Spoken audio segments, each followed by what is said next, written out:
asking the question. We just ask that you keep the questions to the process of what we're talking about and refrain from asking questions that speculate or get into the political dynamic of the case. For Utah County, this is a murder case, and we're trying a murder case. We're trying to keep the questions to that, but I understand that you're under pressure and have a lot of different questions, and we'll try to answer them. We're joined today by our sheriff and our prosecution team and our county commissioners.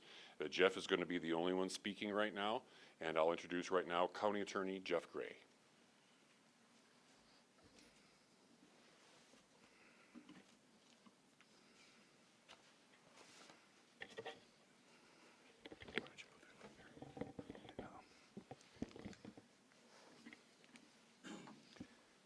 The murder of Charlie Kirk is an American tragedy. Charlie Kirk was murdered while engaging in one of our most sacred and cherished American rights, the bedrock of our democratic republic, the free exchange of ideas in a search for truth, understanding, and a more perfect union. It is also an offense against the state and to the peace and enjoyment of the people of Utah and of all those who visit here. But Charlie Kirk's murder also strikes a more personal and intimate chord. Charlie Kirk was first and foremost a husband and a father to two beautiful young children. He was a son, he was a brother, and a friend. Like all murders, the senseless and needless taking of Charlie Kirk's life has shattered the lives of those he loved and those who loved him. To Charlie's wife, Erica, his two young children, his parents, his family, and his friends, I express my sincere condolences and offer my heartfelt prayers on your behalf. I also want to express my concern for everyone who was at Charlie's Turning Point USA event at the Utah Valley University, and all who have been impacted by this tragedy. As county attorney, I am charged with bringing justice to those who offend our laws. I am charged with bringing justice for those who are harmed. I am charged with bringing justice for Charlie Kirk. I am committed to these aims. I take this responsibility seriously. Today, after reviewing the evidence that law enforcement has collected thus far, I am filing a criminal information charging Tyler James Robinson, age 22, with the following crimes. Count 1, aggravated murder, a capital offense, for intentionally or knowingly causing the death of Charlie Kirk under circumstances that created a great risk of death to others. Count 2, felony discharge of a firearm causing serious bodily injury, a first-degree felony. The state is further alleging aggravating factors on counts 1 and 2 because the defendant is believed to have targeted Charlie Kirk based on Charlie Kirk's political expression and did so knowing that children were present and would witness the homicide. The state is also charging defendant with count 3, obstruction of justice, a second-degree felony for moving and concealing the rifle used in the shooting. Count 4, obstruction of justice, a second-degree felony for disposing the clothing he wore during the shooting. Count 5, witness tampering, a third-degree felony for directing his roommate to delete his incriminating texts. Count 6, witness tampering, a third-degree felony for directing his roommate to stay silent if police questioned him. And count 7, commission of a violent offense in the presence of a child, a Class A misdemeanor, for committing homicide knowing that children were present and may have seen or heard the murder and did so based on Charlie Kirk's political expression. Also, following the press conference, I am filing a notice of intent to seek the death penalty. I do not take this decision lightly, and it is a decision I have made independently as county attorney, based solely on the available evidence and circumstances and nature of the crime. Because we are seeking the death penalty, the defendant will continue to be held without bail in the Utah County Jail. Turning to the 10-page information, these are the allegations. On September 10th, 2025, at approximately 12:23 p.m., Charlie Kirk was shot and killed while speaking to a large crowd on the campus of Utah Valley University in Orem, Utah. Police found the suspected murder weapon, a bolt-action .30-06 rifle, nearby. Over the next approximately 33 hours, police conducted a manhunt for the shooter until the evening of September 11th, 2025, when Tyler James Robinson surrendered to police at the Washington County Sheriff's Office. DNA consistent with Robinson was found on the rifle's trigger. After shooting Mr. Kirk, Robinson hid the gun, discarded the clothing he wore when he fired the rifle, and told his roommate to delete incriminating text messages and not talk to police. Children were present at the time of the shooting. The shooting. Turning Point USA, a nonprofit organization founded in 2012 by Charlie Kirk, organized a public outdoor event to be held at noon on September 10th, 2025 at UVU. The event was the first in a series of similar events to be held at college campuses nationwide. Mr. Kirk is a well-known conservative activist, famous for these type of events, where he discusses various political issues and debates with audience members. His events and comments have garnered a significant number of supporters and drawn the ire of many who disagree with his political views. The event at UVU was announced far in advance and garnered significant publicity and interest. Consequently, several hundred people attended. Mr. Kirk was interacting with a crowd before the event officially got underway. Then, at approximately noon, Mr. Kirk seated himself under a portable canopy behind a table and microphone. He began speaking to the crowd and fielding questions from attendees, a format Mr. Kirk commonly used at his events. Mr. Kirk allowed his questioners to approach a microphone positioned directly in front of him. Mr. Kirk's team members were very close to him on his right and left, as well as some behind his canopy and others at various close locations near him. The large crowd surrounded Mr. Kirk on three sides. Temporary metal fencing separated attendees from Mr. Kirk by only a matter of feet. Directly above and behind Mr. Kirk was the UVU Hall of Flags, an indoor walkway spanning several hundred feet with floor-to-ceiling glass windows which overlooked the plaza where Mr. Kirk was seated. People were in the walkway at the time of the shooting. Approximately 15 minutes into the event, Mr. Kirk was answering a question about mass shootings by transgender individuals when a gunshot rang out. The bullet struck Mr. Kirk in the neck. He slumped to the ground almost immediately. The bullet's trajectory passed closely to several other individuals beside Mr. Kirk, including the questioner who was standing directly in front of Mr. Kirk. Children were visible near Mr. Kirk's stage when he was shot. Mr. Kirk was rushed to a nearby hospital where he was declared deceased. The medical examiner's report is still pending. So UVU surveillance. So at the moment of the shot, a UVU police officer was watching the crowd from an elevated vantage point. As soon as he heard the shot, he began to scan the area for threats.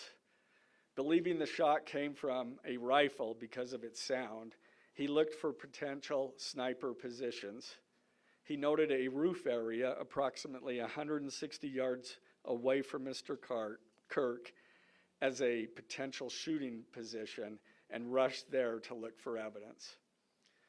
The suspected shooting position is adjacent to an open, publicly accessible walkway. To access the suspected location, a person must climb over a railing and then drop to the roof only slightly below. The UV officer climbed over the railing and down onto the roof. He then walked to the suspected shooting position and confirmed a clear shooting corridor between the position and Mr. Kirk's seat. He also noticed markings in the gravel rooftop, consistent with a sniper having lain on the roof, impressions in the gravel potentially left by the elbows, knees, and feet of a person in a prone shooting position. Police reviewed surveillance from the camera covering the roof and discovered that it recorded an individual dressed in dark clothing cross the railing from the public walkway and drop onto the roof at approximately 12:15 p.m. Although the individual moved out of the camera's view for a short time, the camera again captured the individual running across the roof and then low crawling to the area the UVU officer recognized as where the suspected sniper had dropped into a prone shooting position. After a short time, which matches the known time of the shot, the individual arose and ran across the roof to the northeast. This discovery led to an intensive review of UVU surveillance recordings to attempt to track and identify the suspect. Surveillance revealed the following. At approximately 11:51 a.m., the suspect entered campus from the north. He is seen wearing a black shirt with an American flag in the center, a dark baseball cap, and large sunglasses. Throughout the surveillance, the suspect keeps his head down and rarely raises his head enough to get a clear image of his face. As he proceeds across the campus, he is seen walking with an unusual gait. The suspect walks with very little bending in his right leg, consistent with a rifle being hidden in his pants. This unusual gait continues until the suspect is seen crossing the railway off the open walkway and onto the roof, where he leaves the camera's view. A camera later captures the suspect as he runs across the roof to the suspected shooting position. Immediately after the shot was fired, a camera captures the suspect running across the roof carrying an item whose shape is consistent with a rifle. The suspect is then seen climbing down from the roof. He appears to drop the item he was carrying as he hits the ground in a controlled fall. He then picks up the item and runs toward the northeast end of campus. Expanded crime scene investigation. Law enforcement officers followed the suspect's escape path to the northeast end of campus, where they believe the suspect left campus and entered a wooded area. In that wooded area, investigators found a bolt-action rifle wrapped in a towel. The rifle contained 1 spent round and 3 unspent rounds. This is consistent with the facts officers observed at the time of and immediately after the shootings. No shell casings were found on the roof, suggesting a bolt action rather than an auto-loading weapon, and only a single round was fired. Each round in the rifle contained an etched inscription as follows. The fired cartridge was etched, "No Tice's bulge, OWO, what's this?" The second cartridge that was again not spent, the last 3 were not spent, were not fired. The second, "Hey Fascist," catch with arrow symbols. The third cartridge, "Oh Bella Ciao, Bella Ciao, Bella Ciao, Ciao Ciao." The fourth cartridge, "If you read this, you are gay," LMAO. The rifle, ammunition rounds, and towel were sent for forensic processing. DNA consistent with defendant was found on the trigger, other parts of the rifle, the fired cartridge casing, 2 of the 3 unfired cartridges, and the towel. Law enforcement was unable to immediately locate the shooter, so they published photos of the shooter from the UVU surveillance cameras and asked for the public's help to identify him. Meanwhile, law enforcement continued to try to identify the shooter through other means. The Washington County investigation. On the evening of September 11th, 2025, as law enforcement continued their investigation, Tyler James Robinson went to the Washington County Sheriff's Office with his parents and a family friend to turn himself in. Robinson's mother stated that the following to police. On September 11th, 2025, the day after the shooting, Robinson's mother saw the photo of the shooter in the news and thought the shooter looked like her son. Robinson's mother called her son and asked him where he was. He said he was at home sick and that he had also been at home homesick on September 10th.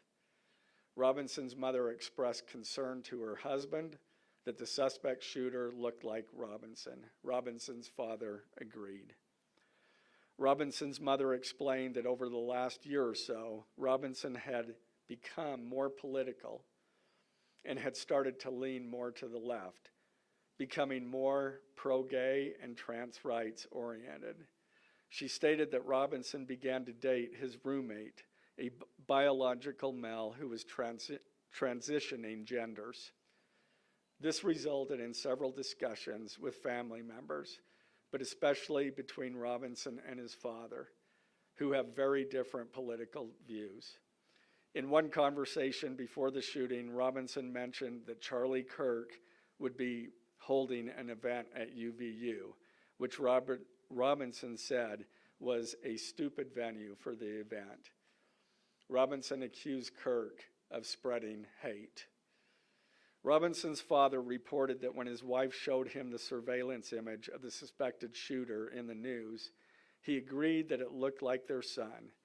He also believed that the rifle that police suspected the shooter used matched a rifle that was given to his son as a gift. As a result, Robinson's father contacted his son and asked him to send a photo of the rifle. Robinson did not respond. However, Robinson's father spoke on the phone with Robinson. Robinson implied that he planned to take his own life. Robinson's parents were able to convince him to meet at their home. As they discussed the situation, Robinson implied that he was the shooter and stated that he couldn't go to jail and just wanted to end it. When asked why he did it, Robinson explained there is too much evil and the guy, referring to Charlie Kirk, spreads too much hate. They talked about Robinson turning himself in and convinced Robinson to speak with a family friend who is a retired deputy sheriff. At Robinson's father's request, the family friend met with Robinson and his parents and convinced Robinson to turn himself in. The family friend spoke to police and reported telling Robinson that it would be best if he brought all evidence with him to the sheriff's office to avoid police having to search his parents' home. The friend also asked Robinson if he had any clothes that were related to what he did. Robinson replied that he had disposed of the clothes in different areas. The roommate. Police interviewed Robinson's roommate, a biological male who was involved in a romantic relationship with Robinson. The roommate told police that the roommate received messages from Robinson about the shooting, and he did provide those messages to police. On September 10th, 2025, the roommate received a text message from Robinson which said, "Drop what you're doing. Look under my keyboard." The roommate looked under the keyboard and found a note that stated, quote, "I had the opportunity to take out Charlie Kirk, and I'm going to take it." Police found a photograph of this note. The following text exchange, then took place. After reading the note, the roommate responded, "What? You're joking, right?" Robinson, "I am still okay, my love, but am stuck in Orem for a little while longer yet. Shouldn't be long until I can come home, but I gotta grab my rifle still. To be honest, I had hoped to keep this secret till I died of old age. I am sorry to involve you." Roommate, "You weren't the one who did it, right?" Robinson, I am. I'm sorry." Roommate, "I thought they caught the person." Robinson, "No, they grabbed some crazy old dude, then interrogated someone in similar clothing. I had planned to grab my rifle from my drop point shortly after, but most of that side of town got locked down. It's quiet, almost enough to get out, but there's one vehicle lingering." Roommate, "Why?" Robinson, "Why did I do it?" Roommate, "Yeah." Robinson, "I had enough of his hatred. Some hate can't be negotiated out. If I am able to grab my rifle unseen, I will have left no evidence. Going to attempt to retrieve it again. Hopefully they have moved on. I haven't seen anything about them finding it." Roommate, "How long have you been planning this?" Robinson, "A bit over a week, I believe. I can get close to it, but there is a squad car parked right by it. I think they already swept that spot, but I don't want to chance it." Robinson again, "I'm wishing I had circled back and grabbed it as soon as I got to my vehicle. I'm worried what my old man would do if I didn't bring back Grandpa's rifle. IDEK if it's had a serial number, but it wouldn't trace to me. I worry about prints. I had to leave it in a bush where I changed outfits. Didn't have the ability or time to bring it with. I might have to abandon it and hope they don't find prints. How the F will I explain losing it to my old man? Only thing I left was the rifle wrapped in a towel. Remember how I was engraving bullets? The F in messages are mostly a big meme. If I see notice bulge UWU on Fox News, I might have a stroke all right. I'm gonna have to leave it. That really effing sucks. Judging from today, I'd say Grandpa's gun does just fine, IDK. I think that was a $2K scope. Wink, wink. Robinson again, delete this exchange. Again, Robinson, my dad wants photos of the rifle. He says Grandpa wants to know who has what. The feds released a photo of the rifle, and it is very unique.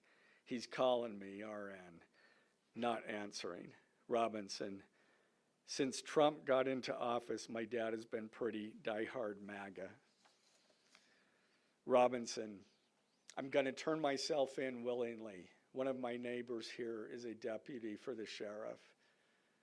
Again, you are all I worry about, love. That came from Robinson. Roommate, I'm much more worried about you. Robinson, don't talk to the media, please. Don't take any interviews or make any comments.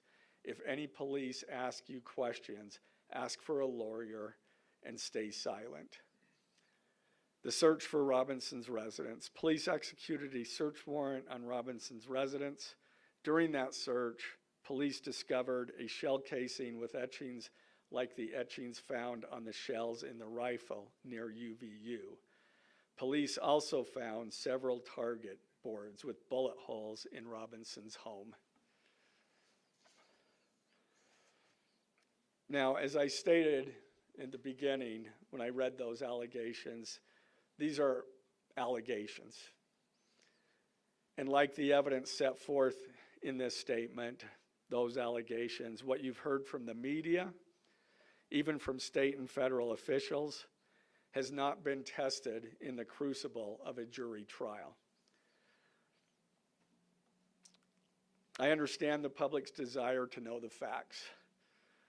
My own family members have pressed me for information. Why are we reluctant to share the details of the investigation itself and comment on the case? Because I want to ensure a fair and impartial trial. I became a prosecutor because of my love for the ideals of this great country and the principles embedded in our Constitution.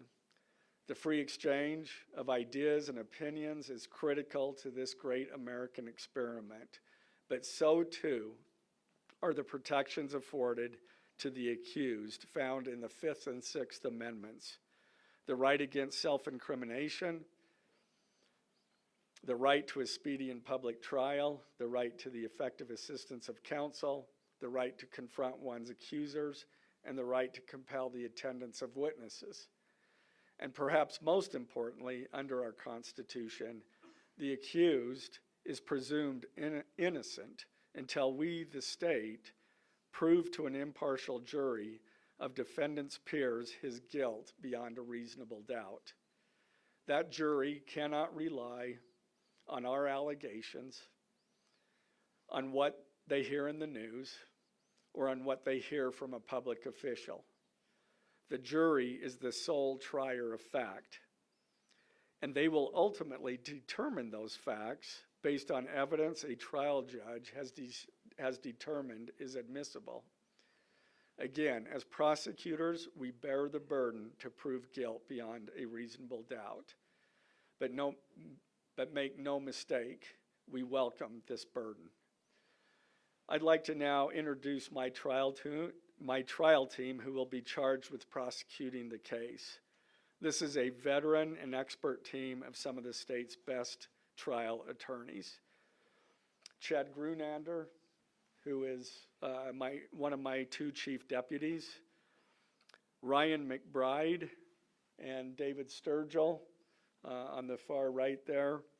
And those two were very much involved in preparing search warrants, did a phenomenal job, worked day and night to see that accomplished well after Robinson was taken into custody.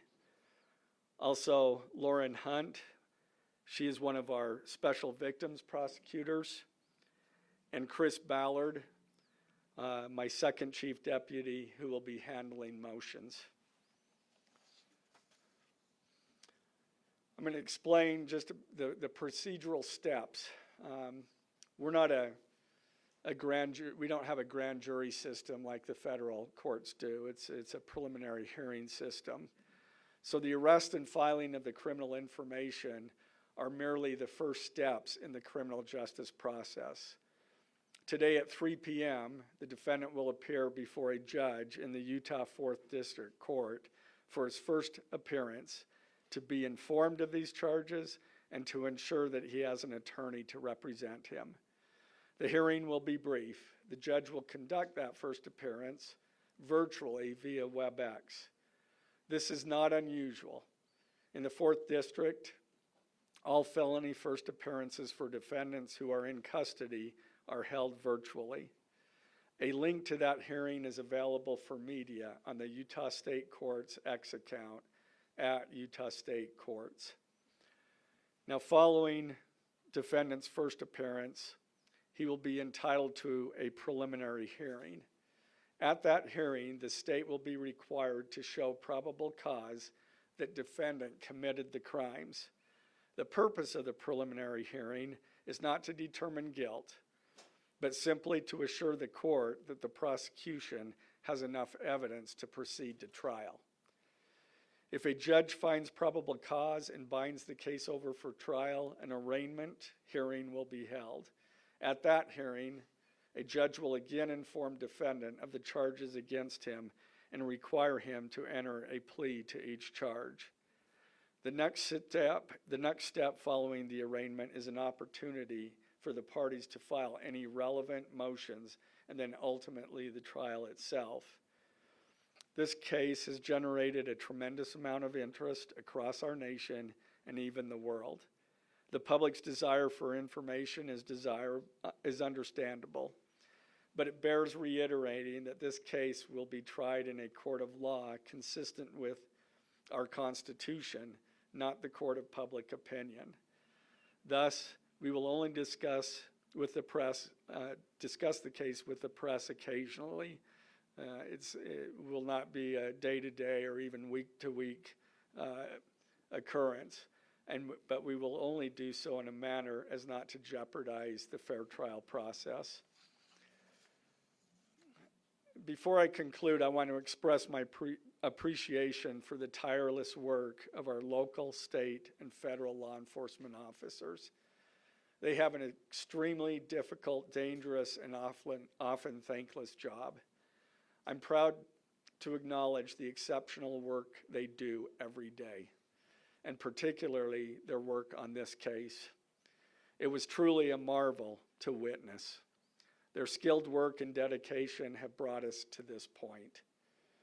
I'm also grateful for the leadership demonstrated by Bo Mason, the Commissioner of the Utah Department of Public Safety, FBI Special Agent in Charge Rob Bowles, Utah County Sheriff Mike Smith, our local police chiefs, and Felice John Vitti, the acting U.S. Attorney for the District of Utah. I'm also grateful for the support of our Governor, Spencer Cox, and our Attorney General, Derek Brown, who is standing behind me today and has offered his support and resources as we proceed to trial. Finally, I want to thank our Utah County Commissioners, Amelia Powers Gardner, Brandon Gordon, and Skylar Beltran. They too have pledged to assist with the resources needed to successfully prosecute this case. I will now take a few questions. For questions, ladies and gentlemen, just really fast, if you could identify yourself and what organization. From CBS News. Okay. Did your investigation uncover any individuals that may have known about this shooting in advance? They are still looking into it. It's an undergoing investigation. So is that a possibility? They haven't ruled that out. Sir, Ed Lavandera with CNN, the text message, the exchange with the roommate, can you kind of give us a sense of, did that happen over several hours? Did that happen before? I don't have that information. Emily Anderson, Solid Career. I know, acknowledging that you made this decision to pursue definitely independently, did you hear it also from the Trump administration or Governor Cox's administration as you were working on these charges? I talked to officials from both administrations, but I was not pressured to make a decision. I understood their feelings on it because it was in the news, but we didn't really discuss that. Mr. Gray, the FBI director. Do you have any indication that transgender issues played a role in the motivations for this shooter? I'm going to stick to what I just stated in my public, in our information. I think that is pretty much set forth there.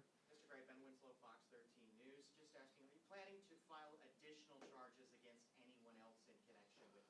Again, we don't have any information at this point of additional suspects, but I know that our law enforcement agencies are continuing to follow leads. Mr. Gray, the FBI director today said that you are, quote, or that other people, a number of people are being investigated and interrogated. So it seems that there are people who might be up for possible charges. Yeah, I'm not. Do you think that the suspect was a lone wolf, or could this be part of a... I can't comment on that. I'm not aware of all their investigation. I just know that these agencies are continuing to investigate this case and follow all leads. Jenna Tilke with BBC News. Would like to know, how does this possibly interface with any federal charges? That's up to the feds. They have different charges, and they're reviewing the evidence, and After they review the evidence and the law, they could file charges, but I'm not privy to exactly what they're looking at. Dennis Helfig with the BBC. You spoke a lot about text messages with the roommate. The governor previously said the roommate is cooperating, but could we see charges against the roommate? Again, I'm not prepared to answer that question. Mr. Gray, is it unusual to cite a political motivation as an aggravating circumstance? It's part of our code, and so we charge that. Mr. Gray, Jim Sumac with KUTV. For those that aren't of a legal mind, is this a confession, the text messages? Is that legally a confession? And is he cooperating since he's been taken into custody? Ultimately, a judge will determine that at trial. And cooperation, has he spoken at all? Has he been cooperating since he's turned in? Again, I'm not going to comment on that. Has he made any statements at all? Mr. Gray, Morgan Chesky, NBC News. Okay. What more can you tell us about the suspect's time online that some say radicalized him? I am not aware of that information. It's, again, still under investigation. And has he expressed any remorse so far about this attack? I am not going to comment on that. Is he continuing to not cooperate? I am not going to comment on that. Mr. Gray, the FBI director has been way out in front in terms of presenting evidence to the public. Your team has been very circumspect, very measured in what they've let out. Has that hampered your investigation and your build-up to this? Well, as attorneys, we typically like to control that information to preserve an impartial jury and a fair trial. So has it made a differentiation? Ex- Excuse me? I don't have that information. Can you tell us more about what the family may have said in interviews? His mother? What the family said is what I provided. Mr. Gray, do you anticipate that the defense will try to get this trial moved out of Utah County, and how will you respond to that? That, from where? From Utah County? That the defense will be from Utah County? That they will try to get the trial moved to a different location? I couldn't predict what they're going to do. Is there any evidence to suggest that the timing of the shot and the question that was asked about mass shootings, transgenders, is that more than coincidence? That will be for a jury to decide. Mr. Gray, are you confident that the roommate had no part of this attack whatsoever? Again, I'm not going to comment on the evidence. But the evidence so far, does it show any involvement? Again, I'm not going to comment on other than the facts that or the evidence that we've gathered so far. The suspension of the DNA here in the press conference jeopardized his right to a fair trial? I don't believe so. This is part of a public document that we have to file as we file a criminal information. We have to file a probable cause statement. That's a public document, and so we're comfortable with that. Are his parents and the roommate still cooperating? I'm not going to comment on that either. The FBI has said that this suspect had a hatred of Kirk.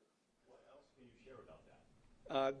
I can't share any more than what I've already said. This was an incredibly precise shot. Do you have any evidence that he went places to practice or have tracked his movements before the shooting that's giving you insight into how he prepared? The evidence that I'm willing to share is what I just read in our statement, and it's in the Ladies and gentlemen, I'm information. afraid we're going to have to cut it off there. Okay. If you could just answer, did you consult Erica Kirk about seeking the death penalty? I'm not going to comment on that. Okay, thank you, ladies and gentlemen.